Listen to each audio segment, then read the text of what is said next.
Palmeiras, Café Bar e Artes. Hoje eu estou com o Dr. Wendel Rolim, advogado. O Marcos vai servir um cafezinho preparado de modo turco, tradição familiar, que a mãe dele trouxe para ele e ele continua repassando e preparando esse café maravilhoso. Marcos, por gentileza.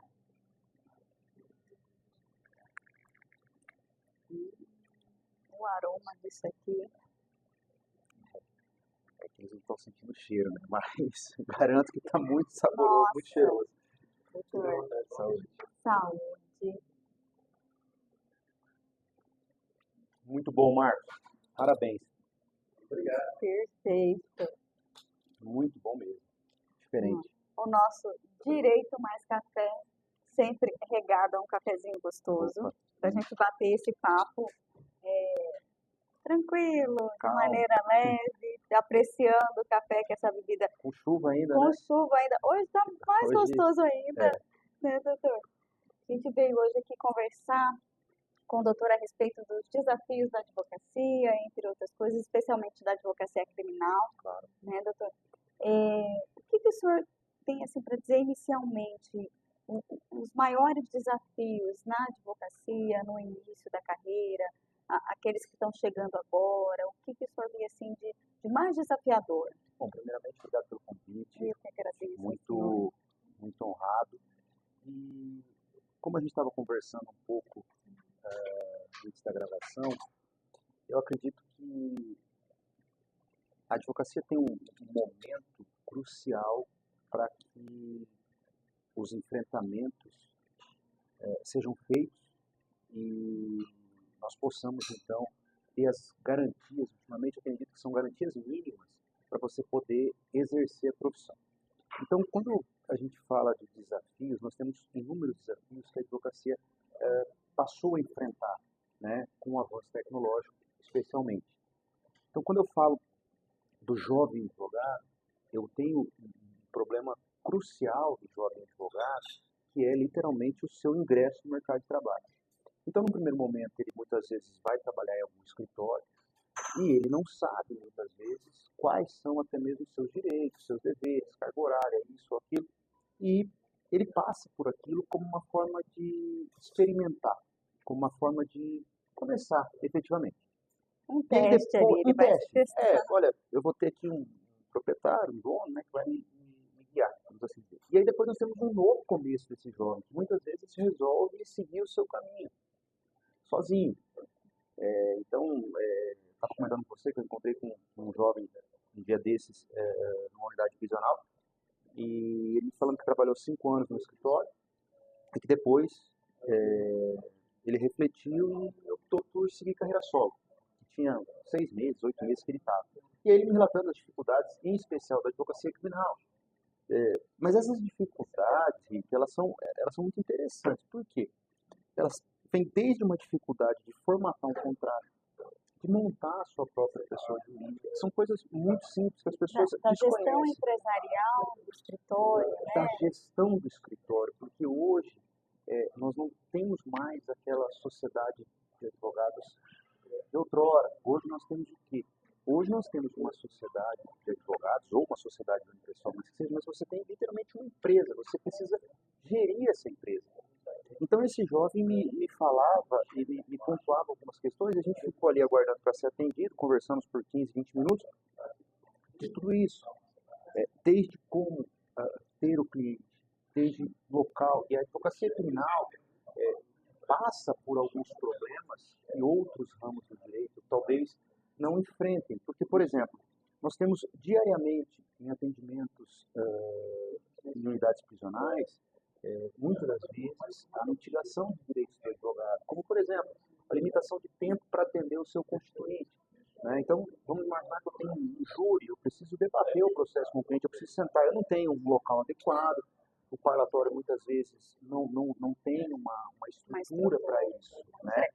Muito precário. Não, veja, hoje nós temos alguns parlatórios em que você pode atender o preso, né, meio que contato direto. Outros, você até tem essa estrutura, você tem uma limitação temporal. O que eu quero dizer é que isso tudo precisa ser enfrentado. E aí o advogado, ele muitas vezes passa, né, por esse novo cliente, esse novo mercado, E ele precisa de um suporte, ele precisa de um apoio, porque ele não sabe muitas vezes distinguir situações que são simples para um advogado mais experiente e que para eles são muito Complexos, difíceis, né? Muito complexas. Então, eu sempre costumo dizer o seguinte para ex-alunos, a gente diz que já parou de dar aula, mas a gente acaba sempre tendo ex-alunos, né? Então a gente nunca para. Mas eu costumo dizer o seguinte, a faculdade, ela não forma você advogado, nem juiz, nem promotor, nem delegado. Ontem eu estava conversando com o professor Kleber Pinho, hoje tem uma escola Sim, meu colega. preparatória, Sim. ele foi meu professor na Legal. graduação, e nós falamos justamente disso, que a faculdade não prepara o profissional para a lida diária. Não sai da faculdade um advogado. Não. Ele pode sair uma pessoa bacharel em direito, que passou no exame da ordem, está para se inscrever nos quadros da ordem, mas ele não sai advogado. Mas eu vou te fazer um questionamento, vou te entrevistar agora. Antigamente, as pessoas entravam no curso de direito para ser advogado. Exato. E hoje? O que você me diz hoje?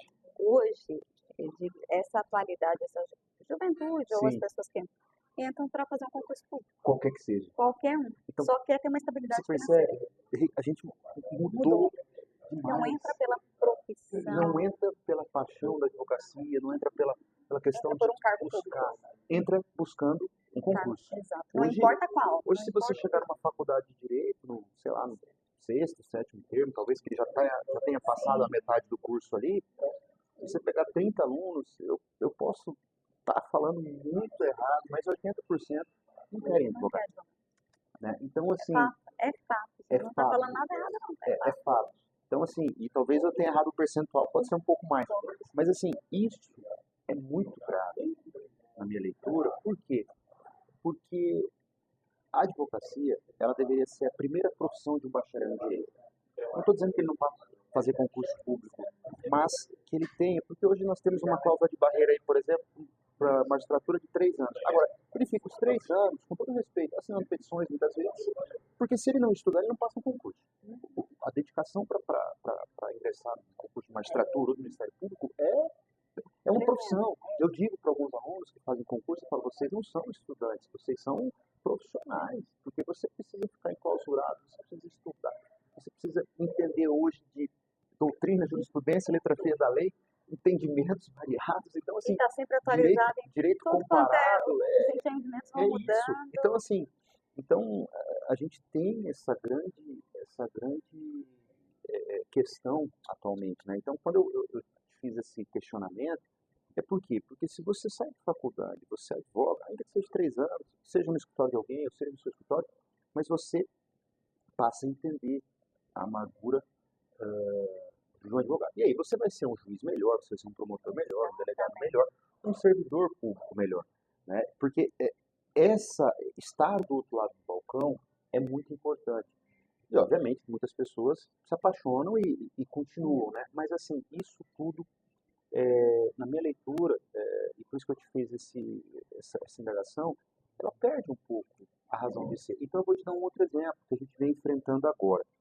Eu tenho até por conta da docência, eu sempre tive uma facilidade com sustentação oral, enfim, nó do júri, né? Eu brinco que na faculdade ninguém queria júri. Tudo certo. Ui. Acontece. Acidente Olha a nossa. que acontece. Só quebrou um bolo, tá tudo certo. O problema é se não vão poder comer o bolo agora. Mas triste, acontece. ficamos sem Eu vou até botar mais um cafezinho aqui. Mas olha só, não, acontece. Nós estamos preocupados se ninguém machucou. Mas Ainda deixa bem eu te que dar um exemplo aqui. Então, na faculdade, eu tinha isso. Eu falei, não, vocês não querem? Tá bom, pode passar tudo para mim. E eu fazia. Então,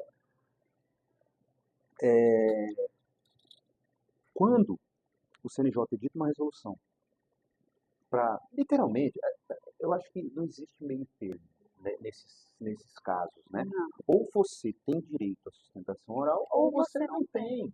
Porque não Você vem já me está dizer calando você os fazer advogados. Está calando a defesa. Exato.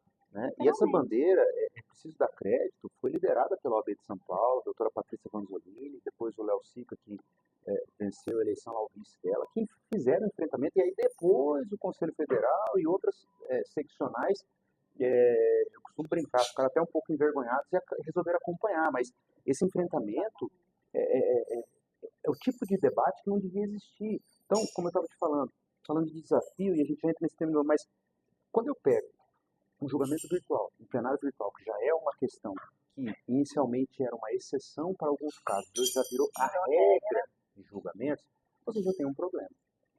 Quando eu falo que eu vou ter que gravar uma sustentação oral e enviar para uma plataforma para alguém assistir... É um cerceamento da defesa, porque... é quase uma anulação da defesa. Eu, pelo menos, enxergo assim. Claro, porque o que acontece? A sustentação oral em si, ela é muito importante, mas existe um ponto no ato, naquele momento, que é mais importante ainda, é a palavra pela ordem. Porque muitas vezes, quando o julgamento está ocorrendo, o magistrado pode cometer algum equívoco no voto. Olha, eu não vou conceder aqui essa medida porque eu não tenho a comprovação. Batido, né? E aí você pede a palavra pela ordem, excelência, o documento, matéria de fato, esclarecimento, a matéria está nas folhas tais, antigamente era as folhas tais, né? Agora é o ID tal, né? Então, assim, a gente precisa se habituar a isso também, né? O pessoal do escritório briga, porque às vezes fala que folha que tá, doutor, já é ID. Eu falo, então tá bom, qual que é o ID? Mas é um problema. Os advogados atuais não sabem o que é carregar carrinho no fórum. Doutor, não sabe. Mas isso é importante, por quê? Porque ali é literalmente o ato de advogar. É ali que você tira. Aí, quando a gente estava falando disso, da advocacia. Eu ouvi de uma pessoa que era defensora disso, mas aí não é, você embarga. Embarga. Nós sabemos que os embargos de declaração, assim, primeiro que o magistrado já não gosta de rever a decisão, certo? Se ele já decidiu, ele vai falar, não, mas isso também é... Então, assim, nós precisamos voltar no tempo. Eu não estou dizendo que voltar ao papel, mas nós precisamos retomar... Não, mas nós precisamos retomar a credibilidade da advocacia. Eu acho que... Isso é uma questão de bom senso. É uma questão de bom senso. Eu acho que, infelizmente, a advocacia ela vem sendo muito desprestigiada em algumas questões. E eu tenho me posicionado porque, em alguns casos, que eu entendo que é necessário, eu acho que a gente precisa falar também, né? Eu vi uma frase esses dias, de um vídeo, na verdade, de um professor, onde ele fazia um gesto com um aluno, mandava o aluno sair da sala, e aí depois ele perguntava, todo mundo ficou quieto, mas ele expulsou o aluno da sala sem justo motivo, sem nada. E aí ele falou, e aí, o que é lei para você? Aí começaram a falar. O que é direito para você? Começaram a falar, sim, é sanção, é isso aqui. Aí ele só virou e falou assim, que a omissão deles era uma forma de não proteção ao direito daquele colega. Então, quando você também se omite, você também está infringindo, de certa forma, a lei. Eu achei muito interessante isso, porque é uma verdade. Eu acho que o maior perigo está justamente no silêncio. Exato. Daqueles que deveriam buscar, daqueles que deveriam agir em prol dos direitos humanos, das garantias fundamentais, do que daqueles que estão lá, gritando contra. Hoje a gente tem um grande problema, né, que eu costumo dizer que é um grande problema social, que é o avanço das mídias sociais e das pessoas que buscam se promover através de algumas bandeiras, né? Então, por exemplo, eu posso muito bem aqui, a gente vai falar, ninguém aqui quer, por exemplo, que o preso tenha privilégios. Não. Mas o Estado, a função social da pena, ela muitos dizem que é reprimir, mas ela é também buscar aquela ressocialização. Ainda mais tem gente que não vai ressocializar, bom, mas é um problema dele, e ele vai ficar preso, ele não vai sair. Agora, enquanto ele está sob a tutela estatal, é preciso que o Estado garanta minimamente a sua dignidade. O Brasil já foi condenado internacionalmente, as cortes internacionais cada dia mais estão olhando para isso. existem relatórios dos sistemas de justiça nacionais que estão cuidando disso, né, enfrentando isso, e isso precisa ser trazido ao debate. Com Então, veja, certeza. o sistema penitenciário, ele é literalmente isolado. E esse isolamento, ele traz o quê? Ele traz, justamente, eu vou sentir um aumento da criminalidade. Porque, veja, se o Estado não fornece a atenção básica a um preso de pequeno porte, a um preso que cometeu ali um ato, etc. e tal, ele vai entrar num presídio, honestamente, ele vai o quê? Ele não vai ter condições, ele vai se aliar a quem lhe der proteção. E aí Exato. a gente sabe como cresceu o número de faccionados no país, em especial aqui no nosso estado. Então isso Justamente por precisa conta ser olhado. dessa falta do Estado em dar o mínimo existencial para esses detentos ali, e eles encontraram um colo das facções, Sim, sim. Mas não é né? só eles, né?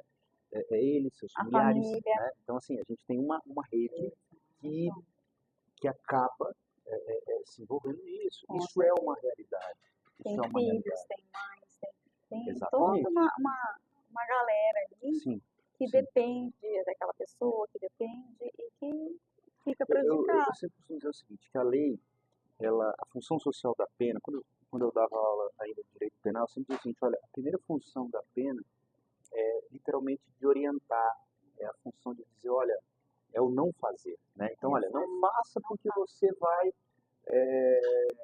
ser responsabilizado. E aí, posteriormente ainda, se você infringir aquela norma, você vai poderá ou não receber uma sanção, né?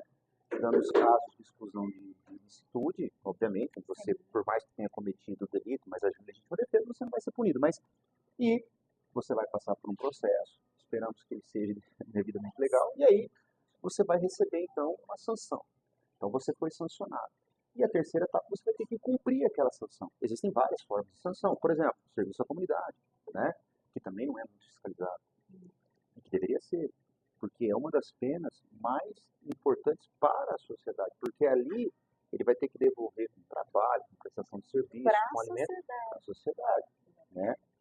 Hoje tem programas aqui no estado muito bons. Né? Eu acho que depois que o desembargador Orlando, o doutor Geraldo assumiram o GLF ali, O escritório social tem feito bastante, tem muita coisa que legal. mudou muito, melhorou muito. Mas precisa melhorar muito. Né? Nós tivemos relatórios recentes do GLF aí que são estarrecedores. Estão na mídia aí, enfim. O Dr. Geraldo emitiu ordens, emitiu recomendações, exames que constatam que a água não pode ser consumida, que a comida não pode ser consumida. Então, veja, é o básico do Estado, básico, o mínimo do o mínimo. Estado tem contratos milionários e a comida não pode ser ingerida. Atestado por um órgão competente. O Dr. Geraldo foi no presídio no Agamenon, acabou acho que até interditando esse presídio pela situação, a forma da comida, fizeram relatórios. Então, assim, isso tudo precisa ser trazido ao debate. Eu acredito que só o debate e só uma construção envolvendo todos os órgãos ali competentes, sociedade civil, enfim, Estado, isso pode e deve ter algum resultado. Agora, hoje, o que se tem é a dupla criminalização. Então, você já tem uma criminalização de quem foi preso, ok, ele está lá, se ele tem uma condenação, ele vai cumprir essa condenação, está tudo certo.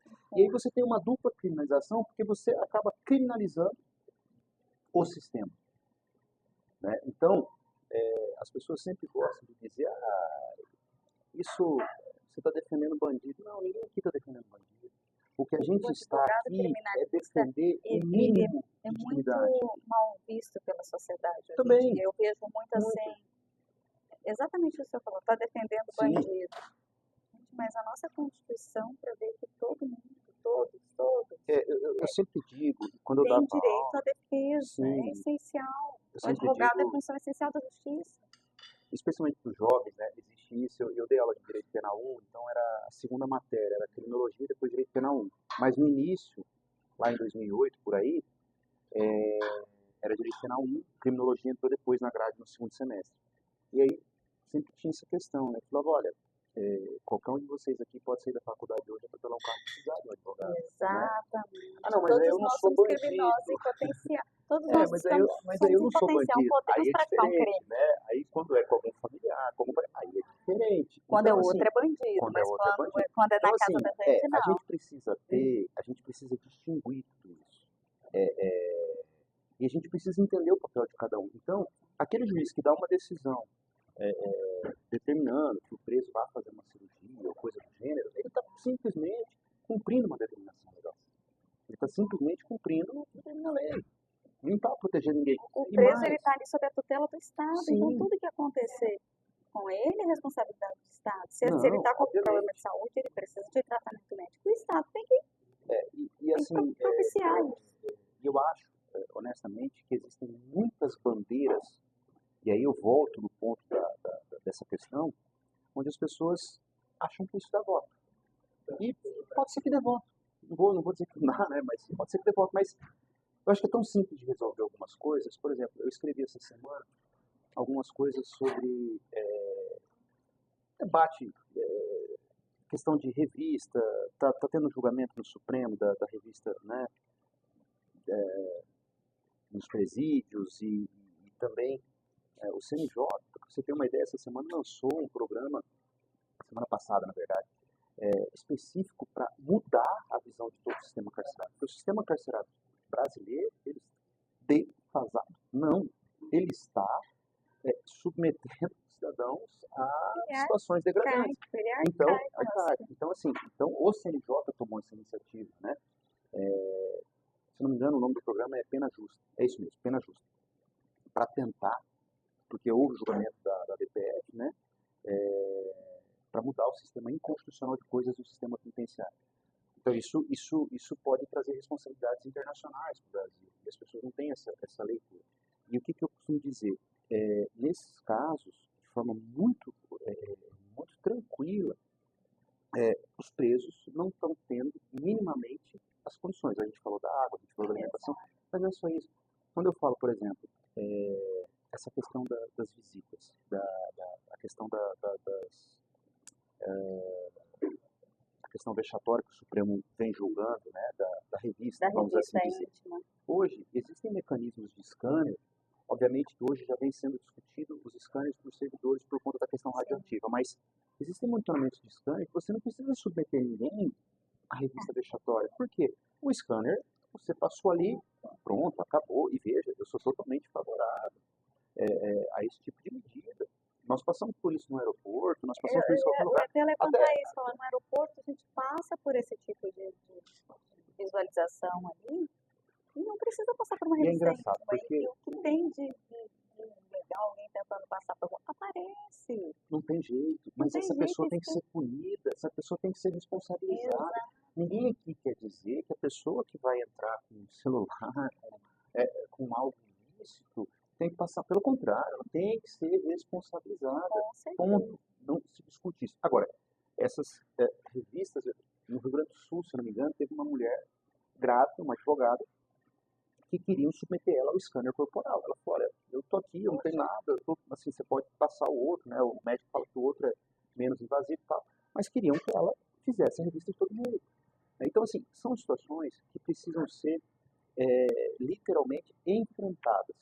A gente sabe que as facções estão estruturadas, estão organizadas, mas o Estado precisa criar mecanismos para combater isso sem mitigar esses direitos mínimos. Então, você tem situações hoje em que a legislação ela determina quando e como e por que, de forma justificada, um reeducando vai para o RDP. E ponto. Justificou, fundamentou, certo. Né? E isso não vem sendo debatido, a meu sentir, amplamente nacionalmente. Nós temos uma grande vantagem aqui no Estado, como eu te disse, essa questão do enfrentamento pelo GMF. Mas você não tem braço para atingir tudo, né? Muitas questões precisam ser enfrentadas. Então, eu acho que esse é um ponto muito delicado, né? As pessoas têm medo de falar, as pessoas têm medo de enfrentar o problema, porque eu não vou dizer que isso também é fácil para nós, porque qualquer lugar que você senta com amigos e vai falar sobre isso, muitas vezes as pessoas, porque todo mundo tem um pouco de médico e de advogado, né? Todo mundo tem, Exato. né? Todo mundo Todo entende de mundo doença, entende todo mundo entende de direito, né? E Ainda mais hoje em esse é dia, um né? grande problema. Então, assim, então a gente precisa tentar padronizar, tentar criar questões e para poder avançar.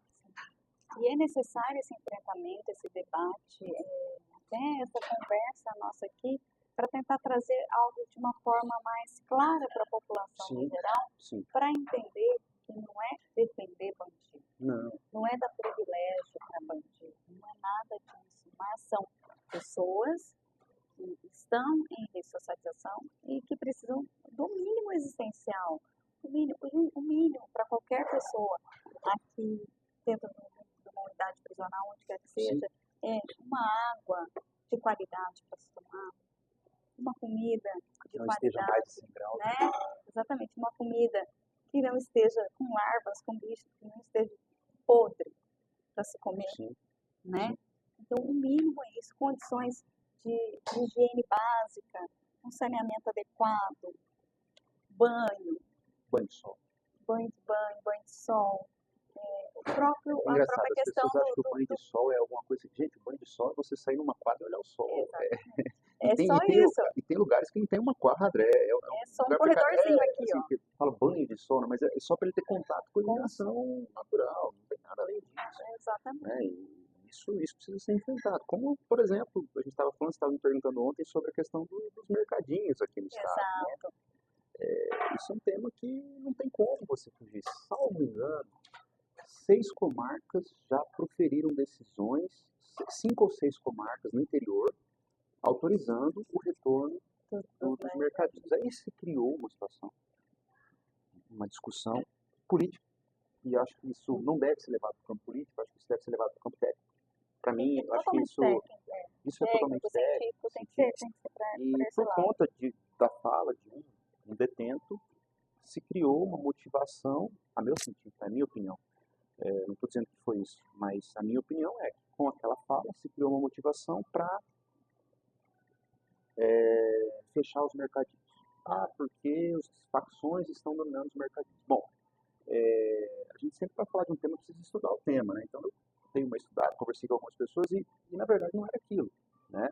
Mas ok, se existiu isso, se aquela pessoa estava comandando aquilo ali, preso, mas veja, se aquela pessoa fez aquilo ali preso, ele está errado, ele tem que ser responsabilizado, mas alguém permitiu, o Estado permitiu. Ele não está solto, ele não está indo e vindo para lugar nenhum. Não está indo para lugar nenhum. Então, veja, ali era uma situação pontual, não era uma situação, porque o mercadinho ele é previsto pela LEP, ele é possível, o Conselho da Comunidade vai gerir aquilo com os outros órgãos, é totalmente normal e natural isso, e aquilo ali, por incrível que pareça, ele traz um mínimo de humanidade, dignidade dentro do preso, não tem favor nenhum, não existe, pelo menos eu advogo nesse ramo aí há pelo menos 15, 16 anos e eu nunca ouvi falar de nada, entende? Eu acho que assim, a gente precisa trazer a realidade. Tanto assim é, que esses juízes que definiram essas liminares foram em loco, me parece que checaram, viram.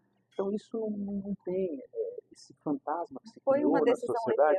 Sabe por quê? Porque isso existe há quantos anos, nunca se discutiu. Mas aí num momento pontual se politiza o tema e faz isso. Então, isso sim, essa restrição muitas vezes,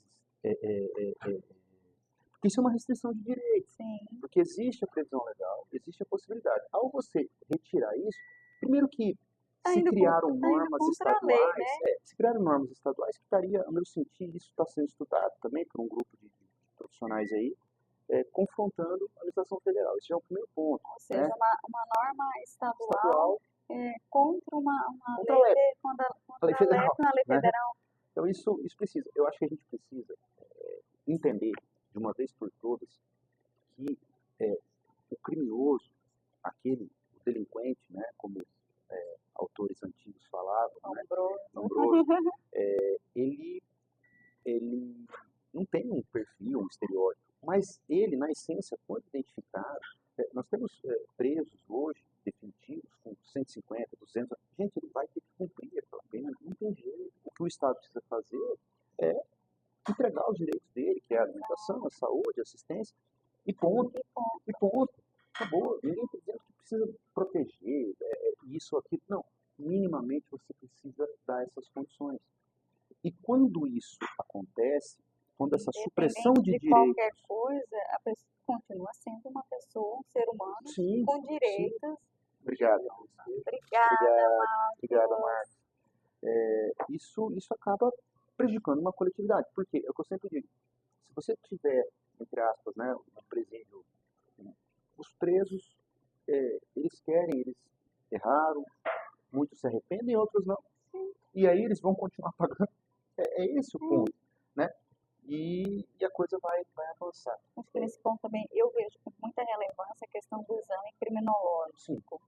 Mas o efetivo, né? O efetivo, feito de maneira científica, corretamente, com profissionais realmente capacitados para aquilo. Isso seria muito importante, porque você efetivamente consegue oferir a possibilidade de um benefício ou não. Exato. Mas infelizmente hoje não tem demanda. Hoje, assim, engraçado, né? Mas aqui no Mato Grosso, que eu acompanho mais, a população carcerária é alta, mas ainda há um controle. Abriram os presídios com a instalação do GMF, né? O GMF vem lutando para isso. Então ainda está tendo muito mais equilíbrio. Mas antigamente era um negócio surreal, era 20, 30 pessoas numa cela. Então, assim, hoje isso está mais setorizado. Mas o que a gente precisa, eu sempre digo o seguinte: quando o Estado terceiriza um problema ou uma responsabilidade, é ruim. Então, quando o Estado, por exemplo, acho que isso também tem que ser enfrentado. Olha, é advogado que leva celular para dentro do presídio. Isso é uma mentira. Eu tenho que tirar o meu cinto para entrar no presídio, meu relógio. Eu não consigo entrar. Eu passo por 2 detectores de metal e um scanner. Isso não é um advogado. Não é o advogado. Não é um advogado. E se for, pune aquele advogado. Mas você não pode punir uma classe. Não pode generalizar a classe pode generar uma classe. Isso foi feito. Gravar conversa de advogado com o cliente, isso é totalmente inconstitucional. Ah, mas o advogado está levando o recado. Prova e pune. Você tem que investigar. Agora, não abolir todas as prerrogativas do advogado, os direitos que estão na Constituição. Tudo que se buscou, tudo que se lutou há muito tempo, hoje em dia, literalmente, se busca uma diminuição. E veja, eu falo e gosto de repetir isso de novo, ninguém aqui quer proteger A, B ou C. Porque essa proteção, ela é para todo e qualquer indivíduo. Exato. Então, assim, eu costumo dizer o seguinte, assim, quando você tem um dano moral... É ser humano. É ser humano. Não, as pessoas que falam sobre isso, falam assim, preso, isso, aquilo, eu falo assim, vamos lá. Você tem um dano moral, algo muito constrangedor para você que aconteceu e você quer judicializar e você vai entrar com processo em segredo de justiça porque é uma situação, um dano estético, vai fazer uma cirurgia plástica, um dano estético, tudo bem. E é uma coisa muito particular sua, né? Pessoal, um dano estético, o médico errou numa cirurgia, enfim, precisa fazer uma cirurgia. Imagina só se você está comigo ali, você tem que falar minúcias do caso, como foi, como não foi, e na minha sala eu estou te gravando. Na minha sala, no ambiente nosso. Você vai ficar confortável? Não vai ficar confortável. Não vai. Isso por quê? Porque você vai sentir como se o seu direito estivesse sendo violado. Você falou, exposto. Muito. Então, assim, essas matérias, esse enfrentamento, ele precisa ser feito. Eu acredito que muitas questões acabaram, principalmente pós-pandemia, né, por conta dessa virtualização, por conta dessa automação do direito, né, inteligência artificial, isso ficou muito no automático. Se distanciou muito do humano. Sim. Audiências. Se perdeu muito a questão humana, processual. Sim. Até de ver o outro como humano. Sim, porque veja, vamos lá. Voltando um pouco na primeira pauta. Os magistrados, enfim, começam a optar, então, pelo despacho virtual. Né? Eu costumo dizer que, em alguns casos, isso foi um grande avanço, porque a gente consegue falar no interior, falar em outro, tudo bem. Sem ter que se locomover. Mas existe aquela coisa que muitas vezes você também não encontra mais o servidor nas instituições. Então, por exemplo, Você precisa despachar, você precisa falar alguma coisa em fórum, em tribunal, tá? Não, tá em home office, tá em home office, tá em home office. Então, assim, aumentou muito essa questão e perdeu-se o quê? Esse contato. Contato. E é essencial. Tem Essencial, tem essencial. situações que, ok, dá para se ter, às vezes uma coisa mais simples, ou um detalhezinho e tal, dá para se, Sim, né, não precisa ter aquele contato claro, pessoal. claro. Mas tem situações que requer esse olho no olho, né, esse contato próximo, até para poder se compreender melhor, poder expressar melhor qual é a situação realmente que está acontecendo. Porque eu costumo dizer o seguinte, é igual a audiência, né? Quando o juiz está vendo a testemunha, está colhendo aquele tempo, olhando para a pessoa, você consegue, até tem juízes mais antigos, mas ele fala assim, olha, eu gosto de fazer audiência presencial porque eu vou saber se estão mentindo ou falando a verdade, né? É a convicção dele, é a convicção que ele vai formar. Então, assim, eu não tenho como interferir nisso, mas é a convicção dele. É como ele acha que deve ser. Então, isso se perdeu muito. Isso se perdeu muito, né? Hoje, os julgamentos, como eu disse anteriormente, os julgamentos virtuais tomaram conta. E a gente precisa, eu não digo frear, sabe? Mas a gente precisa filtrar um colocar pouquinho, limites, né? Filtrar um pouco. Porque, assim, o judiciário, o litígio só aumenta.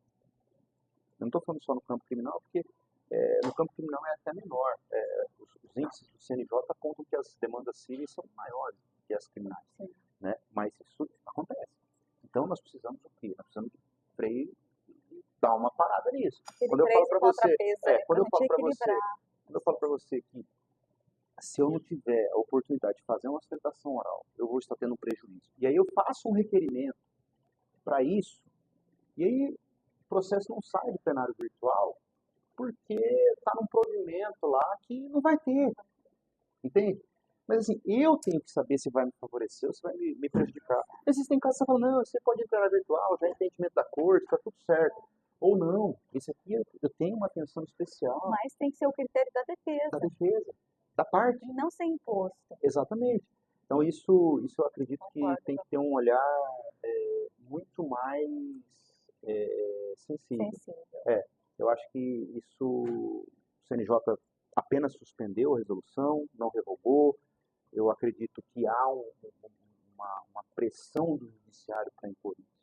Tá? O judiciário quer cada vez mais esse tipo de... Hoje eu vi uma matéria, eu não consegui ler, mas o Beto Simonetti falando que a advocacia estaria sendo atacada em algumas questões, mas eu confesso que eu não li a matéria. Mas, assim, isso precisa ser olhado, né? As prerrogativas não estão sendo literalmente cuidadas. Aqui no Mato Grosso, a gente vê isso diariamente, né? E a gente não vê uma instituição, no meu sentir, que venha combatendo isso da forma que precisa. Porque, veja, se a ordem aqui tem combatido, não, tem enfrentado. Não, sobre minha visão não. Até, por exemplo, a questão do celular. A Abracrim, uma associação que emitiu nota, duas associações, agora me fugiu o nome da Anacrim e a Abracrim, emitiram nota. Muitas pessoas, muitos advogados falaram, eu até escrevi um artigo, mas a OAB não se manifestou. A OAB estava presente na reunião onde isso foi dito. Então, assim, nós precisamos entender que se tirar o mínimo, é aquela velha expressão, né? Se der um pouquinho de confiança, você entrou na casa, já toma sua cama. Então não adianta, você não tem como parar a pessoa depois. E é isso que estão fazendo com a advocacia. Já abriram a porta. Agora está difícil, está cada vez mais difícil. Então, eu não faço crítica vazia, eu faço crítica concreta e falo abertamente, não tem problema nenhum. Por quê? A meu sentir, não. As prerrogativas não foram olhadas como deveriam ser, né? E isso em vários momentos, vamos assim dizer, né? Então eu acho que nós temos um momento para a advocacia muito difícil, mas que pode unir a classe, mas que pode unir a advocacia em torno de um bem comum, em torno de um propósito. E eu espero que isso efetivamente aconteça, espero que as instituições também olhem um pouco mais para esse jovem, né? Eu costumo dizer o seguinte, E quando a gente fala de sustentação oral, tem jovem que não sabe como que ele vai se portar, como que ele vai. Então, assim, nós precisamos levar isso também para eles, cursos, palestras, eventos. Eu acho que Fomentar isso isso, precisa né? ser fomentado, né? Porque hoje o grande problema, além dos custos, né, para a jovem advocacia, que são altíssimos, né, a meu sentir, é você conseguir dar essa estrutura não só teórica, mas estrutura prática. Eu acho que esse é o grande desafio aí para a jovem advocacia, especialmente a criminal, porque na criminal você tem algumas questões especiais, né? Esse contato com o cliente, o que falar, o que não falar, como, tá? Então, acho que isso, E até esse isso, isso é um limite momento. ali Sim, do que é importante, do que é lícito falar e não sim, falar, sim, né? Eu até acho que o limite da atuação. falta essa orientação, né? Sim, porque muitas vezes a gente vê advogados envolvidos em operações com facções, porque o advogado passou um recado para fulano, Não para ciclano, e com você dolo, é mais a gente por não pode falar de casos inexperiência, né? concretos, mas o Mas que eu posso inexperiência, assegurar é que a inexperiência, ela tem a sua responsabilidade nisso. sim. A inexperiência tem a sua responsabilidade nisso. Falta a maturidade A profissional, maturidade, e o que é natural na vida, na profissão, sim, em todos todos os os nossos, aspectos. em todos os aspectos. Então, eu acho que esse é um dos grandes desafios aí também dessa advocacia. E veja que às vezes não são nem tão jovens, né? Porque como eu te disse, eles trabalhavam em alguma... Mas o que acontece? Que até para fechar, que eu sei que nosso tempo está acabando. É, ele trabalha 5 anos no meu escritório, mas muitas vezes ele não teve contato com o cliente. Ele está lidando numa sala, então ele não ia no presídio, ele Então, não tinha um atendimento com o cliente, ele não falava com a família do cliente, ele não sabe que é no final de e semana, dentro do escritório o muitas vezes pai, também a mãe, é aquele trabalho, é dividido, o dividido, técnico então, vai fazer a exato, petição, vai constar o processo, ele não sabe o que é o final de semana, o pai ligar, a mãe ligar, o irmão ligar, exato. ó, do que agora, o que vai fazer, o que vai fazer. Então, assim, isso tudo para ele passa a ser novo, Novo, mesmo ele já estando formado há 5, 6 anos, passa a ser novo. E aí porque não você tinha precisa, essa porque não experiência, esse tinha essa experiência. contato E específico. até onde eu posso, porque assim, o grande problema é isso. Olha, leva isso aqui pro meu filho no presídio, né? Então assim, eu já tive casos de colegas que falaram, doutor, quando eu cheguei lá, eu abri uma Bíblia e tinha coisa errada. Então assim, veja, é sorte. E doutor, eu quase que não abri a Bíblia. Aí eu abri a Bíblia, então assim, isso precisa ser levado para eles de uma forma mais prática, de uma forma mais direta. E eu acho que nós temos aí até que aproveitar da tecnologia, né, dessas ferramentas, Sim, né, vamos assim dizer, para poder tentar propagar o máximo é, essa ajuda, vamos assim dizer, essa a ajuda, esses essa jovens profissionais, essa informação, informação e auxiliar na formação. Né? Eu costumo dizer o seguinte, tinha que ter na faculdade um momento ali para você ter esse tipo, porque só aquela prática jurídica não resolve. não resolve, Mas infelizmente, como a gente falou, hoje a maioria dos estudantes nem querem nem advocacia, né? querem. Então, A vamos advocacia focar fica como se fosse um step, segundo, um step, step. exatamente, Mas doutor, um step, vamos focar em quem quer, quem vai se dedicar, exato. que é uma profissão linda, eu não escolheria outra. E eu acho que a gente precisa olhar para essas pessoas, olhar para esses advogados, para essas advogadas, para esses jovens, porque no fim do dia, como eu costumo dizer, eles são o nosso futuro. E a justiça sem o advogado, ela não existe, nunca vai existir. E muitas vezes, eu sempre digo isso a todos, e até quem trabalha com isso, olha, vocês estão reclamando da decisão do juiz, é porque vocês não arrumaram argumento suficiente para convencê-lo. Então, na nossa profissão, todos os dias, nós temos que estar arrumando Se fundamentos, se reinventando, reinventando. E eu sempre costumo dizer que o computador não vai substituir isso.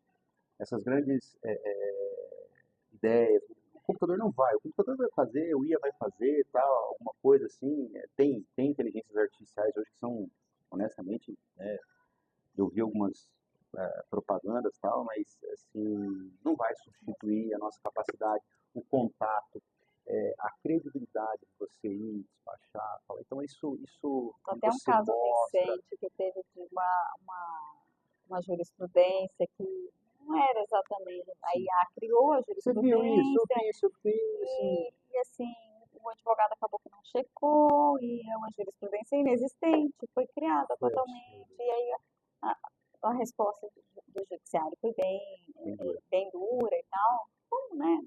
Mas eu vejo que não foi nem, eu não eu pelo menos quero acreditar que não foi uma má intenção do advogado, foi uma falta de checagem. Então, A inteligência artificial, ela está aí para nos auxiliar em algumas coisas, mas nada substitui o nosso trabalho Não. humano, nada substitui a nossa capacidade de raciocínio, de pensar, de pesquisar, de ir atrás, de levantar teses e fundamentos para poder defender aquilo Com que certeza. você está querendo comprovar ou descredibilizar algo que você quer desconstruir. Não, não foi isso aqui, foi assim. E o convencimento, existem teses que a gente se apaixona, né? Sim, E esse é o bacana da profissão, esse é o esse é o bacana da brilho. advocacia, porque quando você cria uma tese, quando você escreve, quando você vai, fala, pô, isso, tal, e aí você... E às vezes a gente nem ganha, né? Às vezes a gente não consegue, mas assim, você ficou assim, pô, eu fiz o meu melhor, e vamos para outra instância, Ficou o juiz não deu, vamos satisfeito. para o tribunal, vamos... Mas assim, você precisa, na advocacia, eu sempre digo aos jovens, se você for querer advogar, você vai enfrentar dificuldades. Mas você tem que acordar todo dia buscando mais, buscando inovar, buscando ferramentas para estar especializado, busque se especializar em uma ou duas áreas, entendeu? Mas assim, é o foco, não adianta, né? E hoje o que eu vejo é justamente isso. Esses jovens muitas vezes estão perdidos, né? Porque eu ainda converso com alguns, agora recentemente, no ano passado, eu dei algumas palestras, tal, então falando com os jovens, né, a paixão pelo direito penal sempre existe, né? Todo mundo quando ele fala, o direito penal, ou você odeia ou você ama, mas ele Ah, ama, mas porque fala, exemplos, os exemplos são bem mais legais, a gente sempre brincava com eu, isso, é eu homicídio, brinco, né? é Falando, isso. nossa, eu sou apaixonada pelo crime. Eu brinco sempre assim, Aham, porque eu sou apaixonada pelo direito sim, penal. sim, É uma matéria apaixonante, gostosa de se estudar. claro, Não desmerecendo as demais matérias, mas é uma matéria sim, apaixonante.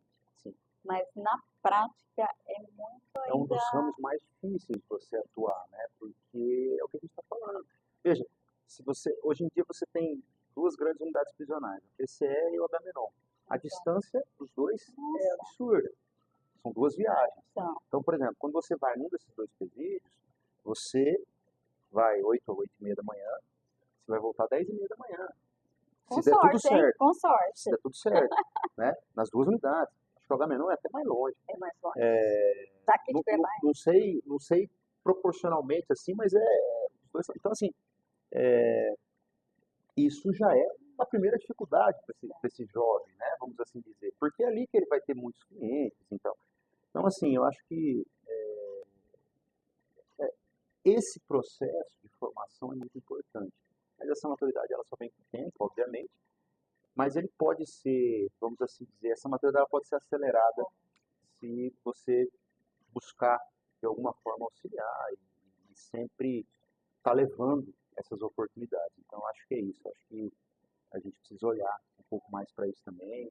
E eu falo isso sempre, não é só a OAB, não. São cursos, é o próprio judiciário, porque se você tem um advogado, um bom advogado, você vai facilitar a instrução do processo, você vai facilitar uma Total. sentença, vai facilitar o parecer do Ministério Público, tudo. Quando se tem um advogado bem instruído e bem capacitado, na hora que chega, eu trabalho lá no Ministério Sim, Público, a hora que chega a petição lá, facilita muito o nosso trabalho, até o entendimento da tese que ele está levantando, para fundamento, para a gente poder contrapor ou não, falar, não, esse argumento está certo, sim, é isso aqui mesmo.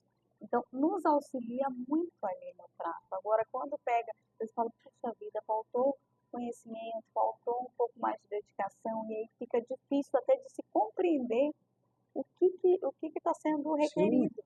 Sim, eu sempre costumo dizer que eu dei há muito tempo aula para curso preparatório para a OAB, né?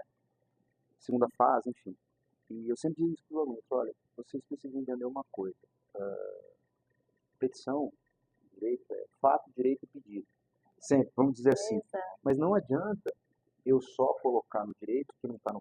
Assim, você precisa detalhar os fatos de forma sucinta, objetiva, mas você precisa dar todas as informações. E sempre faça uma petição pensando que quem vai ler precisa entender aquilo como se já conhecesse o processo. Ou pelo menos que vai ler aquilo e vai falar assim, não, peraí, eu vou no edital, né, que agora é ID, Agora ele não é mais folhas, e lá vai estar. já vai Aí o amigo vem lá e fala ter assim, uma olha, linguagem o juiz já clara, decidiu direta. sobre isso. Tá, mas aonde que ele decidiu? O que que ele decidiu? Então não custa você falar, no edital o juiz Não, decidiu, trecho da decisão. Por quê? Porque você já facilita, aí o cara vai lá conferir. Exato. Então, acho que isso também precisa ser muito trabalhado, mas eu acredito que até com a ferramenta, como eu disse, da internet, da automatização, a gente possa trazer isso, esse tipo de circunstância. Mas não é fácil, são muitas dificuldades, né, no dia a dia, mas é isso, é acordar todo dia e acreditar que hoje vai ser Vai ser diferente, e diferente, se vai não ser for melhor também, que vai ser ontem. melhor coisa. E se não for também, a gente vai enfrentar do mesmo jeito e tá tudo Vai certo e continuar. vamos embora. Muito obrigada, Obrigado, doutor, você, por estar imagina, aqui. Esse papo foi muito gostoso. imagina, eu que agradeço. Teve muita informação, principalmente para os jovens advogados, ou Claro. você é advogado que já está aí há um tempo na labuta, mas às vezes a gente fica um pouquinho perdido em alguma coisa e outra. E o doutor ainda trouxe muitos pontos aqui de extrema relevância. Vamos capacitar, eu acho que capacitação, eu brinco que no direito a gente nunca para de estudar. Não. Nunca para de estudar. A gente tem que estar se capacitando, se renovando, se atualizando. A gente nunca pode estar parado no tempo. Muito obrigada pela sua Não, obrigado a participação, você doutor. e estamos à disposição. Muito obrigado pelo Igualmente, ó. convite. Um lindo direito Obrigado mais pelo café presente. pro senhor. Vou tomar, vou usar, adoro café. Aí, ó, o senhor E vai tomar adorei café. também o convite de conhecer aqui, maravilhoso, viu? Parabéns, viu, Marcos? Aqui, ó, o Parabéns. Marcos sempre nos recebendo. Marcos, Parabéns. vem cá um pouquinho. Vem aqui um pouquinho, Marco, fica aqui do lado do doutor. O Marco, Sempre prazer aqui. pelo café. Nos acolhendo, nos recebendo e preparando um café maravilhoso pra É um gente. prazer. Ó. Venham conhecer, vale a pena. Venham conhecer, é uma experiência, não é só um Ninguém café. se arrepende, é uma Não, experiência. é uma experiência, não é só um café, venha preparado. Exatamente. Obrigado, Obrigada, gente. Até mais. Tchau, até mais.